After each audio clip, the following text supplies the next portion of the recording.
Amém. Boa noite a todos. Graça e paz do nosso Senhor Jesus Cristo.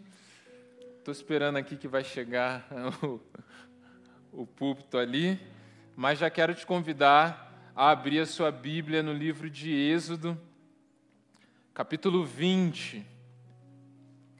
Foi nada combinado, mas nós cantamos, adoramos aqui sobre algo que tem tudo a ver com a mensagem de hoje. Então quero te convidar a você abrir a sua Bíblia em Êxodo 20.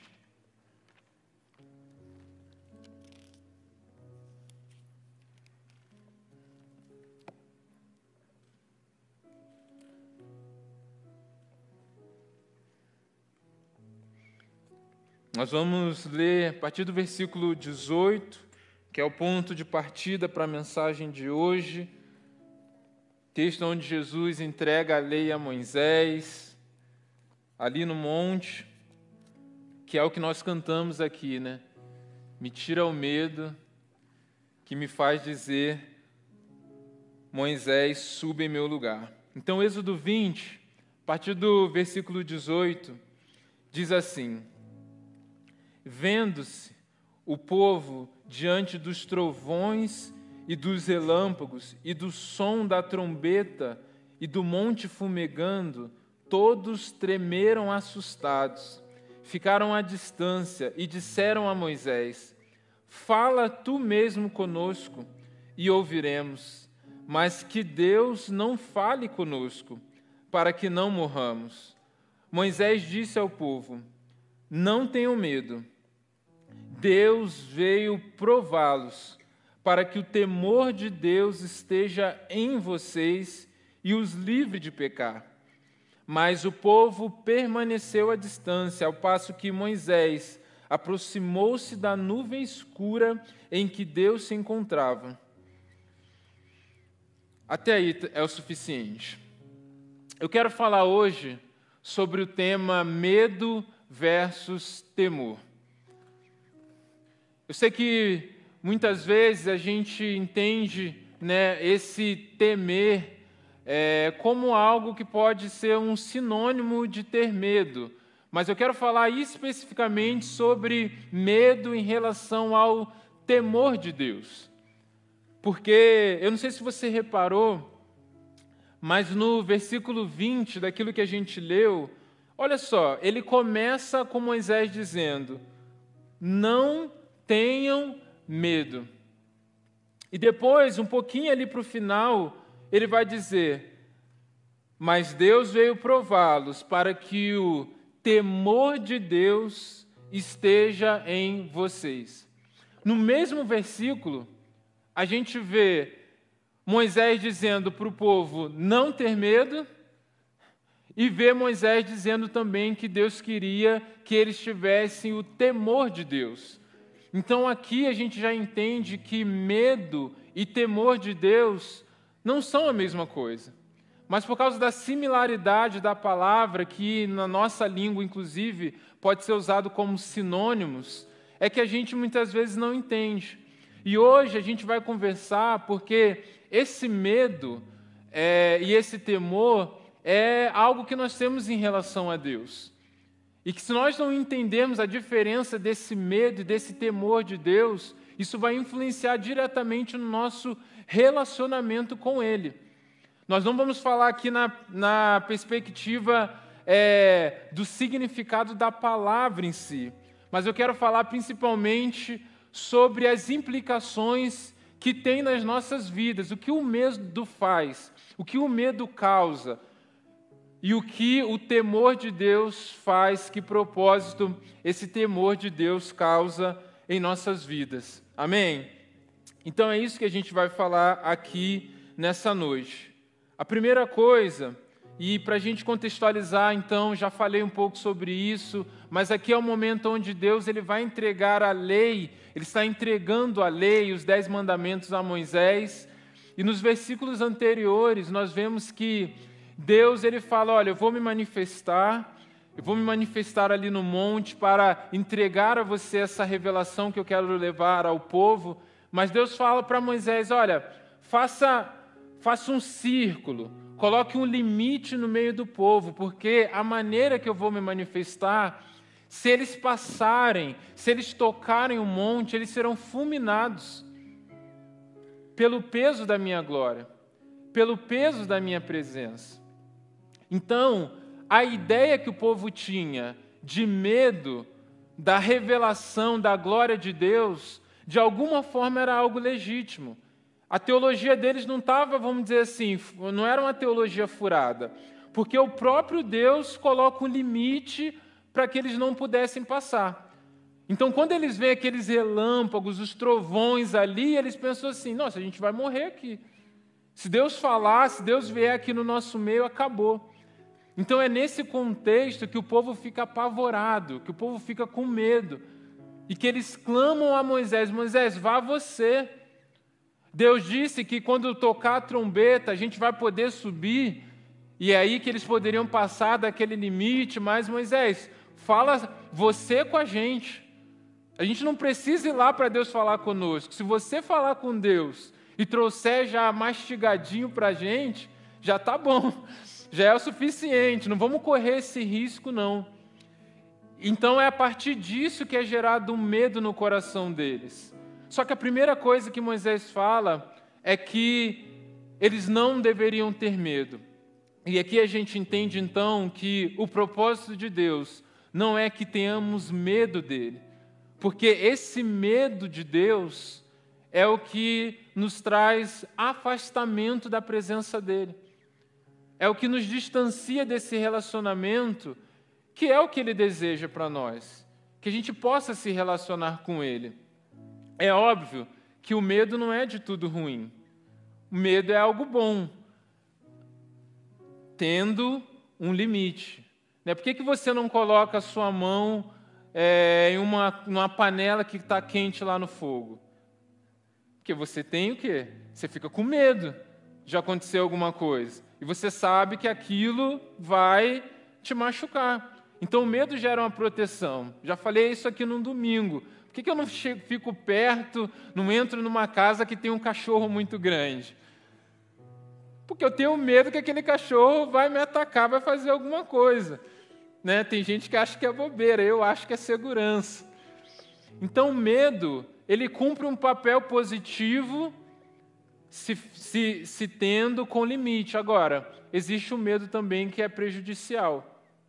Existe o medo que é aquela fobia extrema, podemos pensar assim.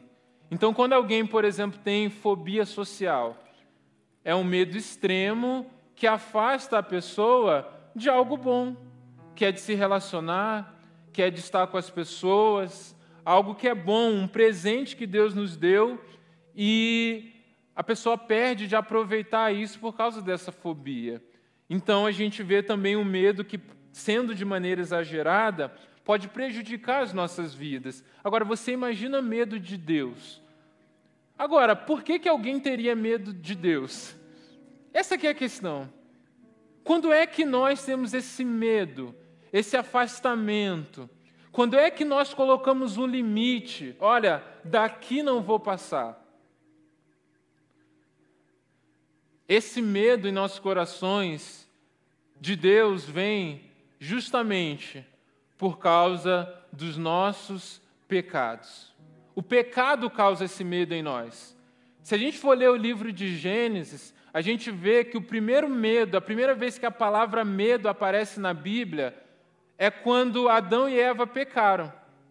E aí o texto vai dizer que Adão e Eva ouviram a voz de Deus e sentiram medo. Agora, Adão e Eva não estavam acostumados a estar com o Senhor todos os dias? Será que naquele dia Deus chegou lá bravo? Naquele dia Deus mudou a revelação, chegou lá com uma fantasia assustadora? Eu acredito que não. Eu acredito que Deus chegou lá da mesma forma como nos outros dias. A diferença é que naquele dia o pecado mudou a condição de Adão e Eva.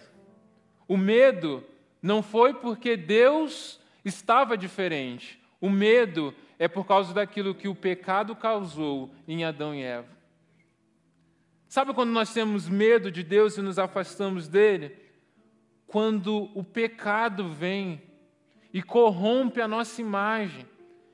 E aí eu fico com medo, eu fico constrangido. Eu olho para um Deus santo e eu não sinto confortável de estar perto dele.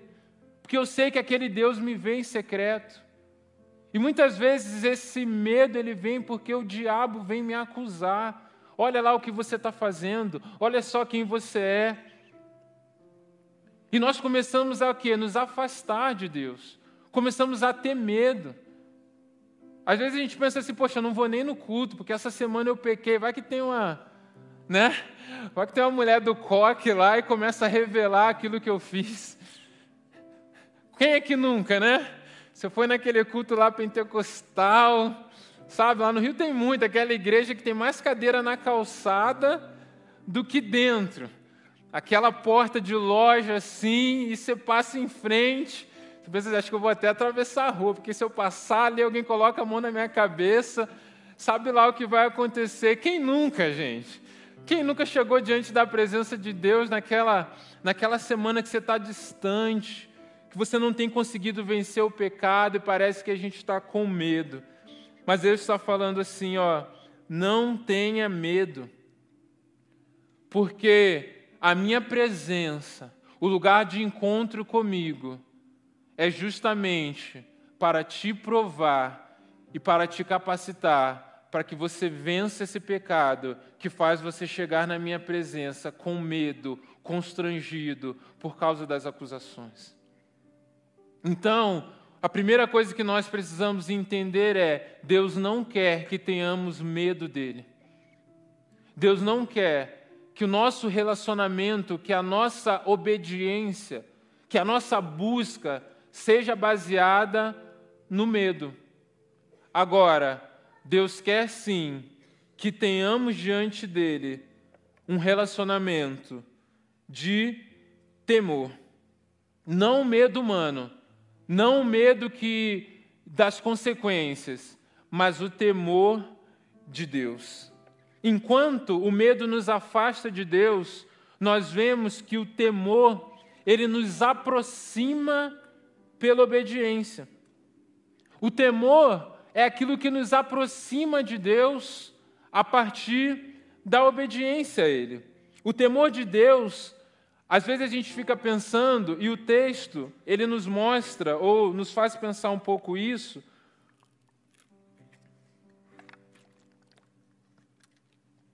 que é o fato de Deus estar revelando a lei. Então, o que a gente pode pensar?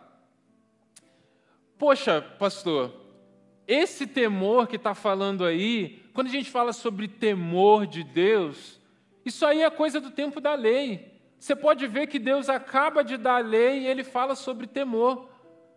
Deus acabou de dar a lei e esse temor é para obedecer à lei. Agora eu estou no tempo da graça.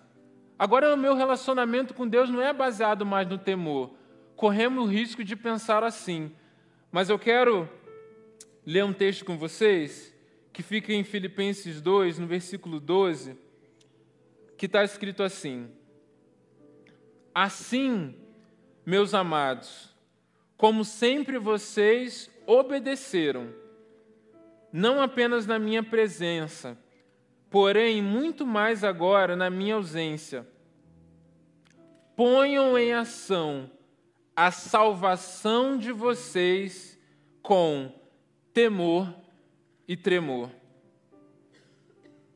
Então, esse versículo aqui já é o suficiente para trazer para nós essa revelação de que o temor a Deus não era só algo do Antigo Testamento, de que o temor de Deus não era algo só em relação à lei, mas o temor de Deus é porque o nosso relacionamento com Ele se baseia nessa obediência. Então, o apóstolo Paulo, na sua carta a uma igreja salva pela graça de Deus, está dizendo: olha, vocês já foram salvos. Agora, ponham em prática essa salvação. Ajam de acordo com essa salvação, com temor. Porque se vocês obedeceram na minha presença, agora, muito mais, vocês obedecem na minha ausência. A salvação ela é algo interno, ela é algo pessoal. A salvação ela é interna, mas a salvação ela se manifesta de dentro para fora. Ela é algo interna, mas ela não fica escondida. Ela é algo externa que se manifesta em tudo que eu faço. Porque essa salvação gera um temor no meu coração para obedecer a palavra de Deus. Então é isso que Paulo está falando. É por isso que, para que eu possa obedecer ao Senhor, eu preciso desse temor de Deus que prova a minha vida. E esse provar de Deus é o quê? É Deus ele me tratando para que eu seja cada dia mais obediente a Ele. Você se lembra o dia da salvação? Você lembra o dia que você entregou a sua vida a Jesus e começou a ser transformado? Talvez naquele dia que você se entregou, que você fez aquela oração, e você chorou, e alguém te abraçou, falou com você sobre discipulado, sobre se batizar. Você saiu daquele culto, ou daquele café, ou daquela célula, pensando assim, eu nunca mais vou pecar na vida. Quem nunca também? Cara, agora eu vou ser igual o anjo. Por onde eu passar, vai ser só glória. E aí no dia a dia, a gente começa a ver que nós entregamos as nossas vidas a Jesus, mas se cortar aqui, continua saindo sangue. Continuamos sendo homens, terrenos e falhos. Mas também na nossa caminhada com Deus, Deus vai nos provando para quê? Para que eu não continue caindo nos mesmos erros. E aí Deus permite que eu passe por situações que vão provando a minha fé, e eu vou aprendendo a decidir diferente, eu vou aprendendo a fugir do pecado, e eu começo a vencer coisas que eu não vencia antes. Agora, provação é diferente de tentação. E às vezes a gente confunde essas coisas. Às vezes eu já tive a experiência de conversar com algumas pessoas e contando a realidade, pastor, tive essa experiência e eu caí nessa situação, mas eu aprendi, então acho que foi de Deus eu ter caído, eu ter pecado, para que eu pudesse aprender. Então, o que a gente precisa aprender, gente? Que quando Deus vem nos provar, a tentação, o pecado, não entra como uma ferramenta de Deus para o nosso tratamento. Tá? Então, olha só. O que Tiago vai falar sobre isso?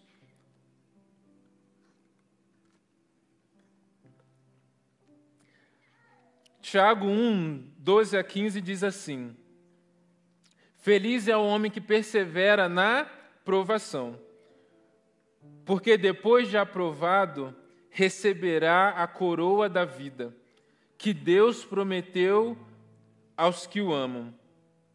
Quando alguém for tentado, jamais deverá dizer, estou sendo tentado por Deus, pois Deus não pode ser tentado pelo mal, e a ninguém tenta. Cada um, porém, é tentado pelo próprio mal, sendo por este arrastado e seduzido. Então esse desejo, tendo concebido, dá à luz o pecado, e o pecado, após ser consumado, gera a morte. Então, o texto diz que Deus veio no meio do povo para prová-lo, e não para tentá-lo. Porque a tentação, primeiro, ela é da carne. A tentação, ela vem para aguçar o pior de nós para nos levar à morte. Então, isso é a tentação. Agora, a provação que Deus vem fazer, a provação que muitas vezes Deus até nos coloca para nos gerar uma maior força e obediência, ela é de Deus. E ela vem para revelar o melhor de nós, para aperfeiçoar o nosso relacionamento com Ele. Então Deus ele não nos prova para nos destruir. Deus ele não queria destruir o povo. Agora, Deus nos coloca em algumas situações aonde nós olhamos e falamos assim, cara, eu só consigo vencer isso se eu depender do Senhor. Eu só consigo passar por essa situação se eu conseguir confiar nele. As minhas forças se esgotaram, mas diante dessa luta, diante dessa provação, eu preciso orar mais, eu preciso jejuar mais. E quando eu me deparo com essa realidade, muitas vezes de deserto, que é o que eles estão passando aqui, eu começo a confiar no Senhor e eu aprendo diante dessa realidade que vale a pena confiar, que vale a pena obedecer, que vale a pena ir até o final do que Deus está direcionando. E eu saio de uma realidade de maturidade, embora já salvo, não conseguia vencer, para quê? Para conseguir viver algo cada vez maior.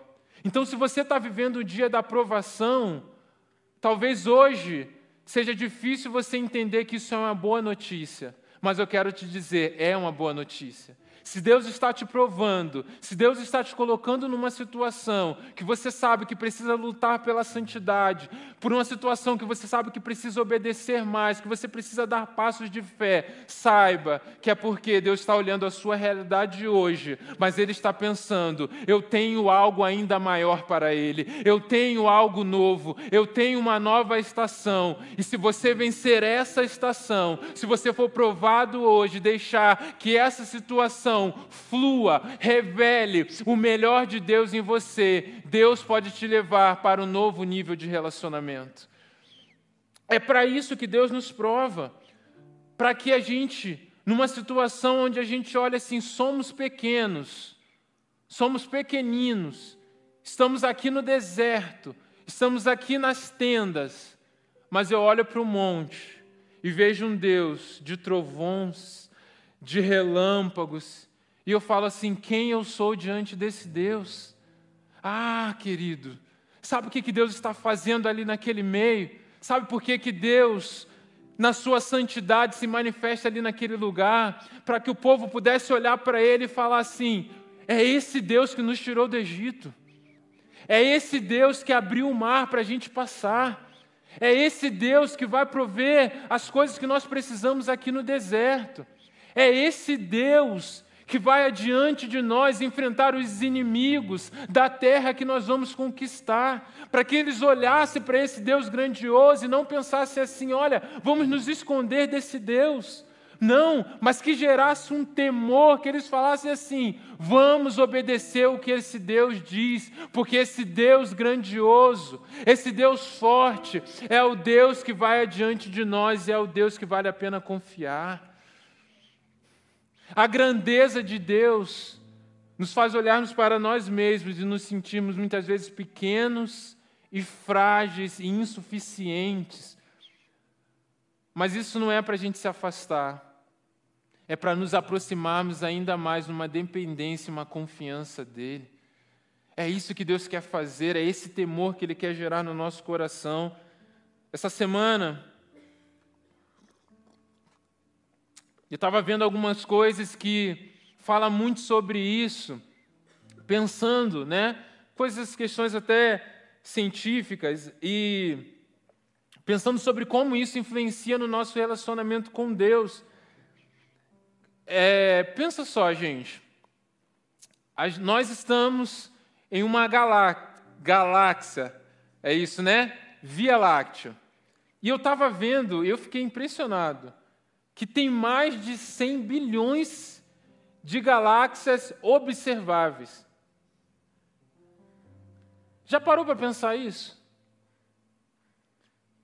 Observáveis. Gente, eu fiquei pensando assim, se alguém falasse para mim que tem, fora a Via Láctea, mais 10, eu já me sentiria um palitinho de fósforo. Se falasse 100, eu já me sentiria uma poeira. Agora, 100 bilhões. E essas 100 bilhões, todas elas, ou mais de 100 bilhões, aqui no que eu estava lendo era só observáveis e provável essa quantidade. Todas elas, Deus que criou. Todas elas, o nosso Deus sustenta com a palma da sua mão. Cara, isso gera um temor no meu coração. Sabe por quê? Porque esse Deus poderoso e infinito é um Deus também pessoal. Esse Deus infinito um dia se encarnou para viver como nós. Que encontrou, como o pastor Miguel usou o texto aqui no sábado passado, uma mulher samaritana que não era referência para a sociedade, mas ele foi intencionalmente na direção dela para conversar só ele e ela. E entregou, não a uma multidão, mas uma única pessoa, uma revelação extraordinária sobre a maneira que esse Deus infinito deseja ser adorado. Você está entendendo? A grandeza de Deus nos leva a reverenciá-lo, porque Ele é um Deus grande e poderoso. Mas quando entendemos que esse Deus infinito é um Deus pessoal, há uma gratidão no nosso coração. E é quando essa gratidão entra no nosso coração e nós entendemos aquilo que Deus, como Deus nos vê, em que o nosso coração se quebranta diante dEle, e aí a gente abandona o nosso pecado. E aí eu desejo obedecê-lo cada vez mais. E aí eu ajo em quebrantamento e arrependimento, porque eu entendo que há um Deus que me ama. Esse é o efeito da grandeza de Deus em nossas vidas. Por isso que Deus ele quer gerar esse temor, porque Ele é um Deus grande, mas Ele é um Deus pessoal que quer nos chamar para esse relacionamento com Ele. Como eu coloco, então, esse temor em prática na minha vida? Primeiramente, eu coloco em prática através da santificação. 2 Coríntios 7, 1, está escrito: Amados, visto que temos essas promessas, purifiquemo-nos de tudo que contamina o corpo e o espírito, aperfeiçoando a santidade no temor de Deus. Santos. Somos o quê? Holy. Somos santos. E a santificação é quando eu vou aperfeiçoando a minha vida nessa santidade. Se eu tenho um Deus santo, grandioso, puro, e a minha condição é uma condição de pecado, o temor do Senhor, Ele me leva, Ele é aplicado na minha vida a partir do momento que, em obediência, eu vou me tornando santo como Ele é. Eu vou obedecendo ao Senhor e o caráter dEle é visto na minha vida. E talvez eu fico pensando assim: pastor, esse é papo de legalismo. Não, pastor, essa é questão de temor do Senhor. Isso aí nós estamos vivendo na graça, e a graça, eu não obedeço ao Senhor, eu não me torno santo, porque agora eu sou filho. Deus é o meu papai. Então esse negócio de obedecer por causa do temor, isso aí é coisa de quem é escravo. O texto que nós lemos, 2 Coríntios 7, 1, ele começa dizendo assim: Amados, visto que temos essas promessas. Quais promessas? Está exatamente no capítulo 6 de 2 Coríntios, que diz assim: Habitarei com eles, e entre eles andarei. Serei o seu Deus, e eles serão o meu povo. Portanto, saiam do meio deles e separem-se, diz o Senhor. Não toquem coisas impuras, e eu os receberei, e serei o seu Pai. E vocês serão meus filhos e minhas filhas, diz o Senhor Todo-Poderoso. A promessa que me leva a uma vida de santidade, de aperfeiçoamento diante desse Deus, é exatamente a promessa de que Deus habitaria em nosso meio para ser o nosso Pai e nós sermos filhos dele. Ah, querido, a paternidade de Deus não é aquilo que vai me fazer considerar Deus meu parça, meu brother. Não. A minha convicção de filiação de Deus é o que vai me levar a uma reverência à presença dEle, porque sabemos que Deus precisou se diminuir, abrir mão do seu lugar de glória para estar no nosso meio e nos dar esse lugar de filhos dEle. Isso é o temor do Senhor. Isso é o que o temor do Senhor faz em nossas vidas. Gera em nós uma posição, uma decisão de viver uma vida santa. E eu vivo uma vida santa quando eu trato cada detalhe, cada decisão, cada atitude no meu dia a dia com zelo. A partir do zelo do Senhor. E sobre isso, eu aprendi, eu já estou indo aqui para o final, essa parte do temor de uma forma, e eu posso aplicar inclusive com uma experiência minha, porque tive a oportunidade de viver isso. O medo, ele geralmente é algo que eu estou preocupado comigo mesmo.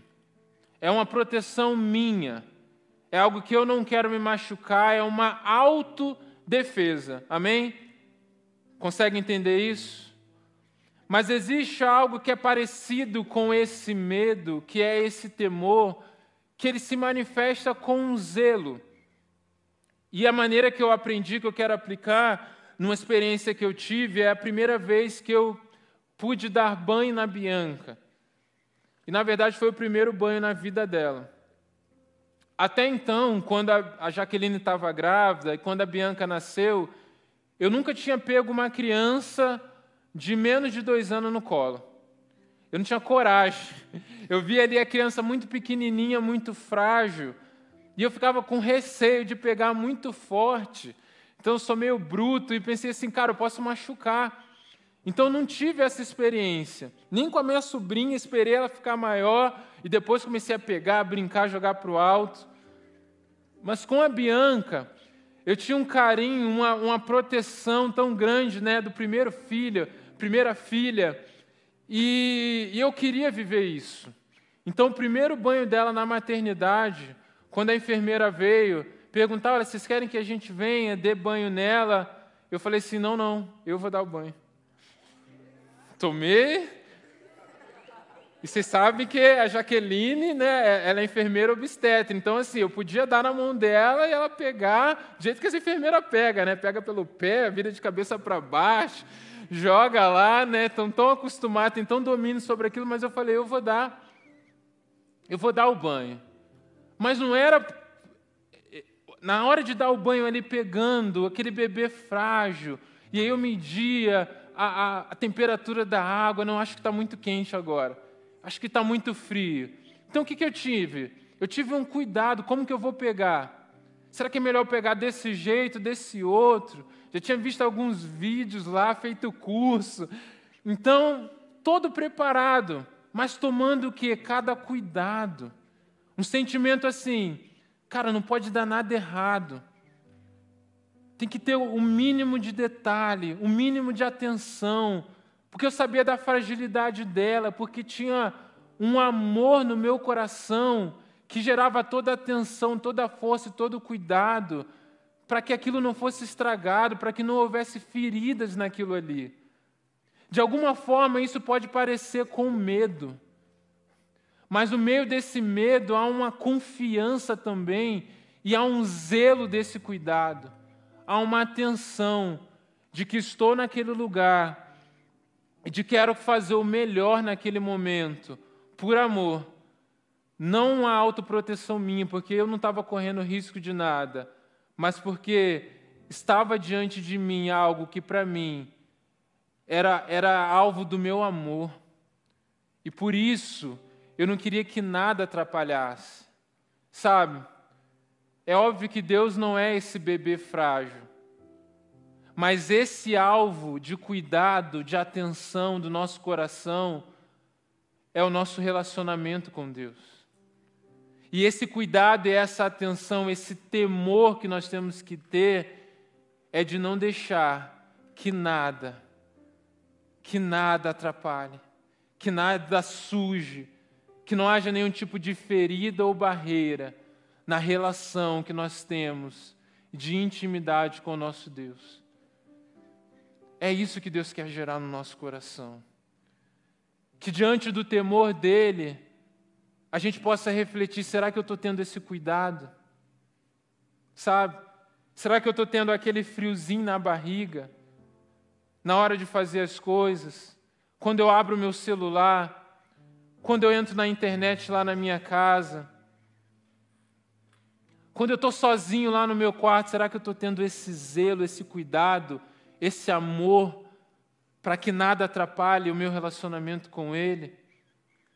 Para que nada entre no meu coração trazendo feridas e dor? Esse é o tipo de temor que Deus quer gerar. Deus Ele não quer que a gente saia daqui com medo.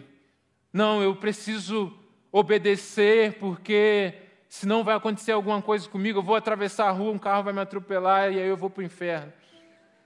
Não é isso, querido. Mas Deus quer que você veja o seu relacionamento com Ele como algo precioso, que precisa ser cultivado, precisa ser cuidado, mas que você não quer que nada atrapalhe. Você quer que dê tudo certo. Para que você seja cada vez mais íntimo, para que você não precise terceirizar, para que você chegue diante do trono da graça com confiança, com friozinho na barriga, porque esse Deus é grande, Ele é maravilhoso, mas também com confiança, porque esse Deus, Ele é um Deus pessoal, e Ele nos olha nos olhos, Ele nos conhece, e a mesma graça que nos salva é a graça poderosa e capaz de me fazer andar em santidade. Essa graça que nós cremos, é esse temor que Deus Ele quer gerar em nossos corações. Por isso, nesse momento, eu quero que você feche os seus olhos. Hebreus 12, 28 está escrito, portanto, já que estamos recebendo um reino inabalável, sejamos agradecidos. Assim, adoremos a Deus de modo aceitável, com reverência e temor. Queridos, adoração não é só o que fazemos aqui. Adoração não é apenas as músicas que nós cantamos, os louvores que nós declaramos. Adoração é o que fazemos todos os dias, em todo o tempo. É quando estamos no nosso trabalho, quando estamos nas nossas casas, quando estamos conversando com os nossos amigos. Nós adoramos ao Senhor ou não, todo o tempo. Agora a questão é, estamos adorando de maneira aceitável? Porque adorar o Senhor de maneira aceitável é quando o adoramos, ou seja, quando vivemos, quando agimos a partir desse temor. Um temor que não nos afasta, um temor que nos aproxima dEle, mas que há um zelo, uma reverência e um amor verdadeiro, onde reconhecemos que Ele é um Deus infinito. Mas somos agradecidos porque esse Deus infinito é um Deus pessoal, que fala conosco e está aqui para um encontro conosco nesse lugar.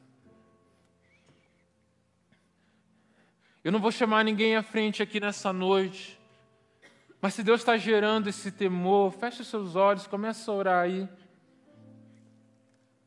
Como eu falei, nós vamos adorar o Senhor, mas não é por causa da música. Deus quer tratar agora com o seu coração.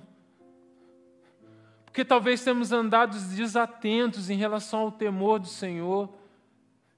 E talvez por achar que esse temor é um medo, temos até ignorado a parte do temor do nosso relacionamento com Deus. Mas hoje nós entendemos que Deus quer que tenhamos esse temor, tenhamos essa reverência, tenhamos esse zelo na sua presença. Então comece a orar onde você está. E aí mesmo no seu lugar, se você deseja que Deus gere mais temor no seu coração, se coloque de joelhos se você pode. Comece a orar aí no seu lugar, falando, Senhor, gera mais temor em meu coração. Eu preciso desse temor. Eu desejo viver uma vida de santidade. Gera temor para que eu consiga renunciar àquilo que eu ainda não consegui no teu altar. Gera um temor para que eu possa vencer as raízes de iniquidade no meu coração, pecados que ainda não foram confessados, pecados que estão anos assolando a minha vida, me tornando prisioneiros, eu não consegui ainda. Em nome de Jesus, Deus vai gerar um temor no seu coração e você vai sair vitorioso. Em nome de Jesus, cadeias estão sendo quebradas hoje aqui nesse lugar, te tornando livre, porque há um temor do Senhor e a presença do Senhor hoje está aqui para nos provar, não para a nossa destruição, mas para que através da obediência nos tornemos mais parecidos com Ele. Então faz isso. Enquanto nós adoramos aqui nesse tempo, enquanto nós declaramos esse louvor, ajoelhe no seu lugar, comece a pedir perdão a Ele e peça a Ele para que o temor dEle tome o seu coração, para que você se torne santo como Ele é, no nome de Jesus. Nós colocamos as nossas vidas diante do Senhor, Deus, e clamamos para que o Senhor venha, Deus, gera um temor maior em nossos corações, Pai. Em nome de Jesus, que essa geração seja marcada, Deus, por uma reverência, por um zelo diante da Tua presença, Deus. Pai, nós queremos que nos nossos dias, nas nossas tarefas diárias, no nosso conviver, ó Deus, com as pessoas que nos relacionamos, sempre haja o temor do Senhor. Nós não temos medo, entendemos a Tua graça, mas queremos sim, Deus, que o temor de Deus, o temor santo do Senhor que nos leva a essa santidade, seja sempre um queimar em nossos corações, Pai.